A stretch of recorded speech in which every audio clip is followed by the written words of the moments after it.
एक सवाल मन में आया कि अंग्रेजों ने भारत को 200 सालों तक गुलाम कैसे बनाए रखा, जबकि अंग्रेज बस महज एक कंपनी था।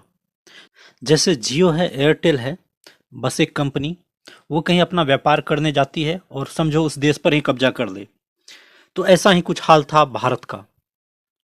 तो समझ में आया कि भारत के लोग आपस में ही लड़ते थे, अपने ही लोगों के खिलाफ लड़कर दूसरों बाहरी लोगों की सहायता कर देते थे, जिसके कारण हम लोग इतने दिनों तक गुलाम रहे। और भारत का इतिहास रहा है कि अपनों से गद्दारी की जाती है और बाहर बाहर के लोग इसका फायदा उठाते हैं। एक कहावत है ना कि घर फूटे गंवार लूटे। मतलब घर में आपसी फूट होगा तो गंवार मतलब मूर्ख भी आप पे शासन कर सकता है। वरना भारत के पास क्या नहीं था। ये एक घटना प्लासी का युद्ध जो होता है, वहीं से अंग्रेजों ने भारत पे कब्जा करना स्टार्ट किया। जो प्लासी एक बंगाल में एक जगह है, और वहां पर मात्र 3,000 सैनिक थे अंग्रेजों के। वहां का जो नवाब था सिराजुद्दौला, उसके पास 50,000 सैनिक थे। फिर भी जब युद्ध हुआ तो उसके सैनिक भाग गए या फिर विश्वासघात हुआ और अंग्रेज जीत गए। बहुत ही शर्मनाक घटना है ये कि 50,000 सैनिक नवाब का और 3,000 सैनिक अंग्रेजों का, और 3,000 वाले सैनिक जीत गए। प्लासी के युद्ध में बंगाल हार गया नवाब, और अंग्रेज वहां जीत गया। ये दिखाता है। और उसके पीछे जो कारण रहा, बहुत ही रोचक कारण रहे हैं।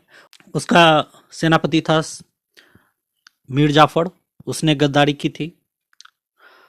खुद नवाब अपने लोगों को संतुष्ट न रख सके, इसकी भी बात है, क्योंकि नवाब के भीतर भी भीतरी कलह थी, पारिवारिक कलह थी। नवाब की मौसी उसके साथ नहीं थी। तो कई कारण होते हैं जो कि हार को निश्चित करते हैं।